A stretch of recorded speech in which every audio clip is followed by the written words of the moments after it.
Hello friends, welcome back to our channel pharma concept. आजच्या व्हिडिओमध्ये आपण फार्माकोलॉजीमधील अँटीमायक्रोबियल एजंट्स म्हणून हा जो एक ब्रॉड क्लास आहे त्याच्यातला एक क्विनोलोन्स आपण हा छोटासा पार्ट बघणार आहोत. क्विनोलोन्समध्ये कुठले ड्रग येतात किंवा त्याचे फर्दर डेरिव्हेटिव्स काय आहेत ते. तर चला त्याची क्विक रिव्हिजन करूया. तर अँटीमायक्रोबियल्समध्ये पहिला आपण बघितला क्विनोलोन्स क्लास. क्विनोलोन्स हा जो क्लास आहे तो म्हणजे आता बॅक्टेरिया ज्या असतात त्या दोन टाईपच्या असतात, ग्राम पॉझिटिव्ह एक असते, ग्राम निगेटिव्ह एक असतात. पण आपले जे क्विनोलोन्स आहेत त्याच्यामध्ये बघा इथे एन आहे, क्विनोलोन्समध्ये काय आहे एन. सो आपण याच लक्षात ठेवू शकतो की जी क्विनोलिन कॅटेगरी आहे ती कोणाच्या अगेन्स्ट काम करते, ग्राम निगेटिव्ह बॅक्टेरिया ज्या असतात ना त्यांच्या अगेन्स्ट शो कोण करतं, क्विनोलोन्स शो करतात. त्याच्यानंतर आपल्याला नेक्स्ट बघायचं की क्विनोलोनच्या अंडर म्हणजे एक्झाम्पल काय आहे क्विनोलोन डेरिव्हेटिव्हचं. तर सगळ्यात व्हेरी IMP एक क्वेश्चन येतो की which of the following is the quinolone derivative. तर त्याचं उत्तर आहे नॅलिडिक्झिक ॲसिड. जे आहे नॅलिडिक्झिक ॲसिड ते काय असतं, क्विनोलोन डेरिव्हेटिव्ह असतात. ओके, हे झालं आपलं एक्झाम्पल. आता एक असा पॉईंट आहे की म्हणजे ग्राम निगेटिव्ह बॅक्टेरियाच्या अगेन्स्ट क्विनोलोन्स काम करत असतात. पण एक अशी ग्राम निगेटिव्ह बॅक्टेरिया आहे दॅट इज अ सुडोमोनास. त्या सुडोमोनासच्या अगेन्स्ट आपले क्विनोलोन्स काम करत नाही. त्याच्यानंतर आपण नेक्स्ट बघणार आहे की जे हे क्विनोलोन्स आहे ते G6PD पेशंटमध्ये आपण देत नाही. G6PD म्हणजे कसं असतं, G6PD म्हणजे ग्लुकोज 6 फॉस्फेट डेफिशियंट पर्सन जो असतो त्याला आपण देत नाही. कारण काय होतं G6PD पेशंटमध्ये जेव्हा आपण क्विनोलोन्स देतो त्यावेळेस काय होतं, ब्लड म्हणजे RBCs ज्या असतात त्यांचं काय होतं, हिमॉलिसिस होतं. आणि हिमोलायसिस झाल्यामुळं काय होतं, RBC ब्रेकडाऊन होतात आणि त्यामुळं डिफिकल्टीज प्रोड्यूस होतात. त्यामुळे G6PD चा फुल फॉर्म काय आहे, glucose 6 phosphate deficient person. G6PD glucose 6 phosphate deficient, त्याच्यामध्ये आपण क्विनोलोन्स देत नाही. त्याच्यानंतर आपल्याला नेक्स्ट इम्पॉर्टंट थिंग जी बघायची आहे ते म्हणजे की नॅलिडिक्झिक ॲसिडचे युजेस काय आहेत. नॅलिडिक्झिक ॲसिड जे आहे ते युरिनरी ट्रॅक इन्फेक्शनमध्ये आपण देतो, मेनली UTI मध्ये देतो, that is a urinary track infection. आणि सेकंड वन देतो ते म्हणजे की रेस्पायरेटरी ट्रॅक इन्फेक्शन. ह्या दोन इन्फेक्शनमध्ये आपण काय देत असतो, नॅलिडिक्झिक ॲसिड देत असतो. त्यानंतर आता नेक्स्ट पॉईंट जो आहे ते म्हणजे की नॅलिडिक्झिक ॲसिड नंतर एक सेकंड क्लास तयार झाला त्याच्यानंतरचा, त्याला म्हणायचं क्विनोलोन्सच्या नंतर एक सेकंड क्लास आला त्याला काय म्हणायचं, फ्लोरोक्विनोलोन्स. आता हे जे फ्लोरोक्विनोलोन्स आहे म्हणजे हे काय असणार, क्विनोलोन्स जे आहे त्याचं फ्लोरीन ग्रुप त्यांना अटॅच केला म्हणून तिथं काय झालं, फ्लोरोक्विनोलोन्स फॉर्म झाले. तर मग हे फ्लोरिनेशन कुठल्या पोझिशनवर होतं, तर हा क्वेश्चन एक येतो की at which position the fluorination is occurs. तर 6 पोझिशन जी असते क्विनोलोन्सची त्याच्यामध्ये फ्लोरिनेशन होतं आणि 7 जी पोझिशन असते तिथं काय होत असतं, सबस्टिट्यूशन होत असतं. हे 2 पॉईंट आहेत. त्याच्यानंतर म्हणजे की फ्लोरोक्विनोलोन्सचं क्लासिफिकेशन. फ्लोरोक्विनोलोन्स जे असतात ते 2 टाईपचे म्हणजे फर्स्ट जनरेशन एक असतं आणि सेकंड जनरेशन असतं. ह्याच्यामध्ये ड्रग येतात. आता फर्स्ट जनरेशन आणि सेकंड जनरेशनचे ड्रग कसे लक्षात ठेवायचे, ह्याच्यामध्ये ट्रिक अशी आहे COPNOR दॅट इज कॉबनॉर. ही जी ट्रिक आहे आपण ही लक्षात ठेवायची. मग त्याच्यापासून काय हे आता लिहून घ्यायचं असं, दॅट इज द सिप्रोफ्लॉक्झासिन, फ्लॉक्झासिन लास्टला. फ्लॉक्झासिन ज्याच्या लास्ट येईल ते काय असणार, फ्लोरोक्विनोलोन्सचे ड्रग्ज असणार. त्याच्यानंतर ओफ्लॉक्झासिन, पीफ्लॉक्झासिन आणि नॉरफ्लॉक्झासिन. आणि रिमेनिंग जे ड्रग असतील ज्यांच्या लास्ट फ्लॉक्झासिन येईल ते कुठले असणार, सेकंड जनरेशनचे असणार. हे एवढे जे आहेत सिप्रोफ्लॉक्झासिन, ओफ्लॉक्झासिन, पीफ्लॉक्झासिन, नॉरफ्लॉक्झासिन हे काय असणार, फर्स्ट जनरेशन फ्लोरोक्विनोलोन्स असतात. आणि रिमेनिंग जे ऑर्डर असणार ते काय असणार, सेकंड जनरेशन फ्लोरोक्विनोलोन्स असतात. फॉर एक्झाम्पल मी तुम्हाला सांगते, स्पारफ्लॉक्झासिन, गेटिफ्लॉक्झासिन, मॉक्झिफ्लॉक्झासिन, ट्रावाफ्लॉक्झासिन हे जे असतात ते सगळे सेकंड जनरेशन. हे एवढेच लक्षात ठेवायचे. हे जर नसेल तर ते काय असणार, मीन्स सेकंड जनरेशनचे असणार, एवढं लक्षात ठेवायचं. तर त्याच्यानंतर आपल्याला इम्पॉर्टंट थिंग बघायची ती म्हणजे MOA म्हणजे की क्विनोलोन्स आणि फ्लोरोक्विनोलोन्स हे कशी ॲक्शन प्रोड्यूस करतात.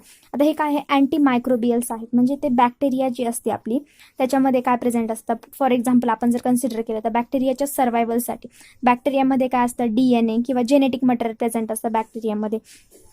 तर ते जेनेटिक मटेरियल जे असतं त्यांच्या सर्वायवलसाठी जेनेटिक मटेरियल हे कसं असतं, इम्पॉर्टंट असतं. ॲज लाईक ह्युमन त्यांच्यामध्ये पण जेनेटिक मटेरियल असतं आणि ते त्यांच्या सर्वायवलसाठी इम्पॉर्टंट असतं. त्याच्यानंतर आपली जी बॅक्टेरिया आहे त्याच्यामध्ये 2 एन्झाईम असतात, that is the DNA gyrase एक असतं आणि सेकंड असतं दॅट इज द आयसोमरेज. ओके, टोपो आयसोमरेज काय असेल ते 4 असतं. मग आता DNA गायरेज आणि टोपो आयसोमरेज 4 हे कशामध्ये प्रेझेंट असतं? बॅक्टेरियामध्ये प्रेझेंट असतं आणि ते बॅक्टेरियाच्या सर्व्हायवलसाठी इम्पॉर्टंट असतं. कारण हे बघा, आता हा जो DNA आहे, फॉर एक्झाम्पल मी ड्रॉ करते, हा जर फॉर एक्झाम्पल हा DNA आहे आणि DNA मध्ये काय होत असतं? सुपर कॉइलिंग होत असते, म्हणजे ते एकदम टाईटली बाउंड. आता हे असं असं आणि ह्याच्यामध्ये असं असं असं एकदम सुपर कॉइलिंग होती. मग due to that super coiling काय होतं? बॅक्टेरियलचा DNA जो आहे तो ब्रेक होऊ शकतो आणि तिथं बॅक्टेरियाची डेथ होऊ शकते.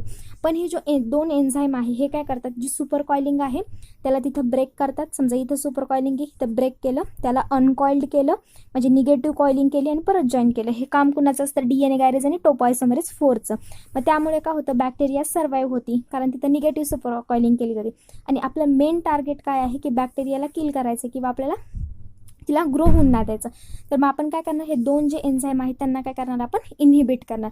सो आपण आता हे एक लक्षात ठेवा की नॅलिडिक्झिक ॲसिड किंवा फ्लोरोक्विनोलोन्स जे आहे त्यांचा MOA काय असतो? It inhibit.